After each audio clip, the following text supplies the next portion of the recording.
Moses is remembered in the Bible with great favor as a servant of the Lord. Moses was a faithful servant of God, used mightily.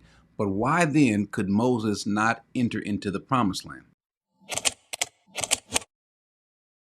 A lot of times in the Bible, it doesn't seem like God metes out his punishment fairly. Some person might be treated a little bit more favorably with a little bit more mercy, sometimes a little more harsher.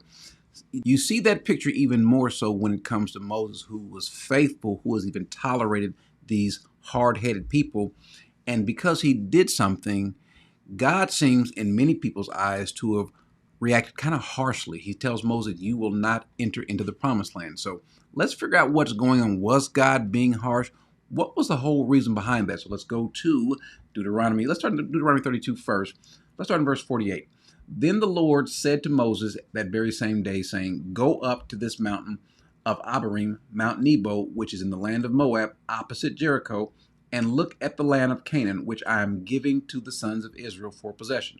Then die on the mountain where you ascend, and be gathered to your people as Aaron your brother died on Mount Or, and he was gathered to his people, because you have broke faith with me in the midst of the sons of Israel at the waters of Meribah Kadesh, in the wilderness of Zin, because you did not treat me as holy in the midst of the sons of Israel. For you shall see the land at a distance, but you shall not go there into the land which I am giving to the sons of Israel. Which is interesting because the sons of Israel, the children of Israel, the original group that came out of Egypt that Moses brought them out of, they didn't come out. Why? Because of their lack of faith and because of their idolatry. And so they didn't see the promised land. You would have thought, though, that Moses, God's entrusted servant, would have seen the promised land. He's bringing them out, but he did not make it as well. Is that a bit harsh, the treatment that God gives him? Let's go and see what actually happened. In Numbers 20, let's start in verse 6. Then Moses and Aaron came in from the presence of the assembly to the doorway of the tent of meeting and fell on their faces. Then the glory of the Lord appeared to them, and the Lord spoke to Moses, saying, take the rod, and you and your brother Aaron assemble the congregation and speak to the rock before their eyes, that it may yield its water. You shall thus bring forth water for them out of the rock, and let the congregation and their beast drink.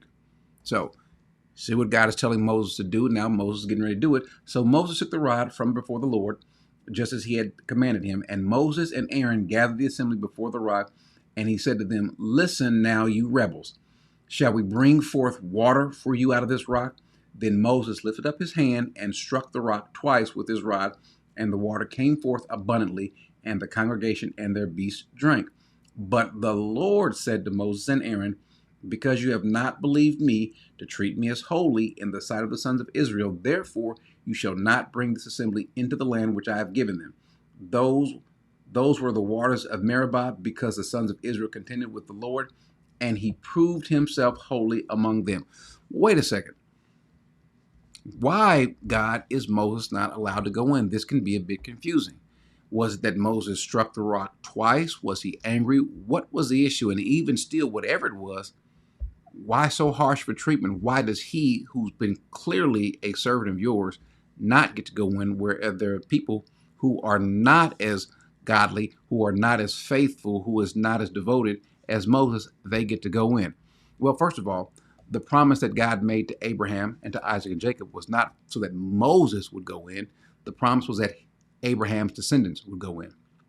This was the land that God promised that Abraham's descendant would get in. So it's not so much about Moses or any one person.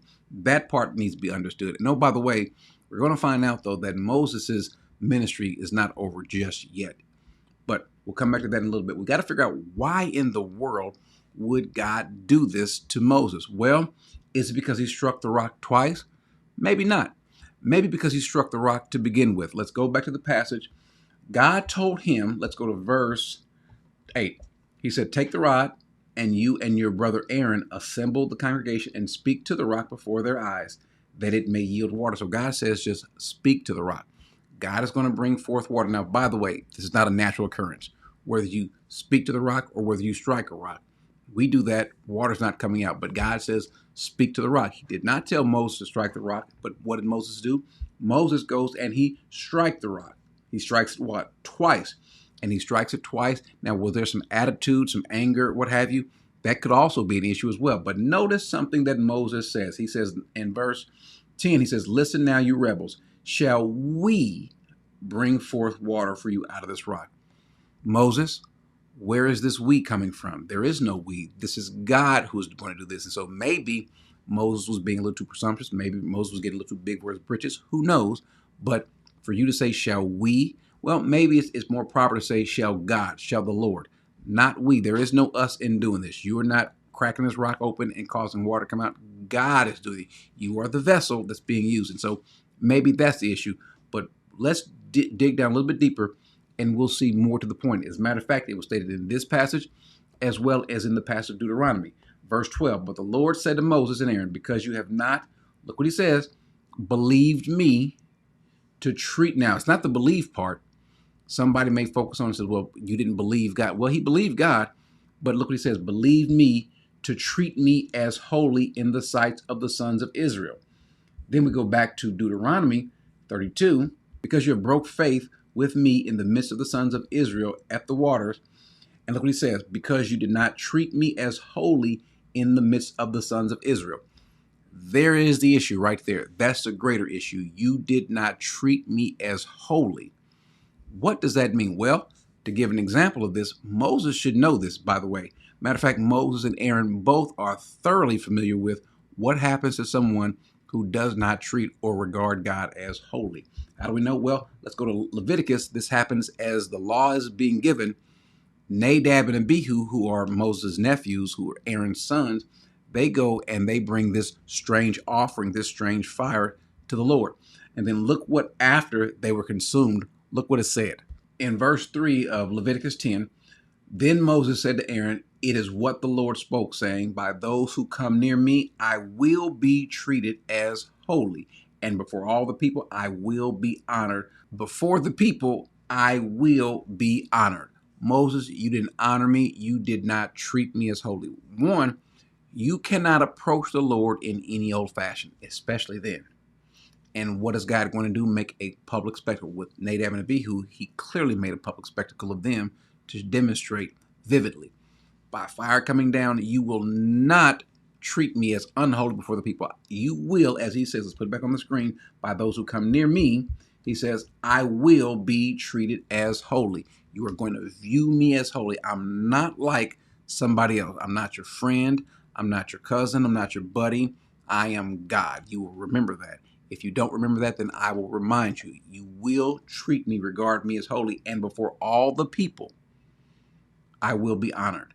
So what did Moses not do? Moses did not treat him as holy. We don't even have to guess that, because God literally says that you did not treat me as holy.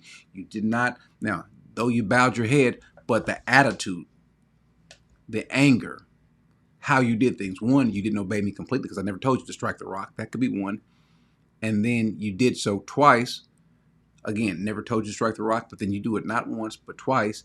And there's something in your attitude, in your heart, and something that makes it look like that you're angry with me or you're bothered or whatever it is. You did not come to me in this holy, God-honoring fashion. So because of that, you shall not enter into the promised land. Now, does that mean that Moses' ministry was over? No. God still loves Moses. Remember, in Hebrews 11, he's considered somebody who has faith in what we call this faith hall of fame of Hebrews chapter 11. But remember, Moses is not through. So here he says in Matthew chapter 17:1, we see Moses show up again. This is where Jesus' transfiguration shows, and who shows up? Moses and Elijah. So just because he didn't enter the promised land, remember, the more important place to enter in is this eternal rest, which is going to be heaven. Moses, without question, enters there. And so I think that Moses would much rather be there than in the promised land. But as for us, we can learn a lesson about how we ought to regard God, how we should treat him when we go to praying, when we go to reading his word, just in honoring him, sanctifying him as holy in our hearts. As a matter of fact, the Bible says, sanctify Christ in your heart and always be ready to give a defense of those that ask you. The first thing to do, sanctify Christ, sanctify the Lord in your heart. Same thing with Moses. Sanctify, set apart, regard as holy God. We should do the exact same thing. And in this way, we could ensure that we will enter the true promised land, that is heaven. Amen.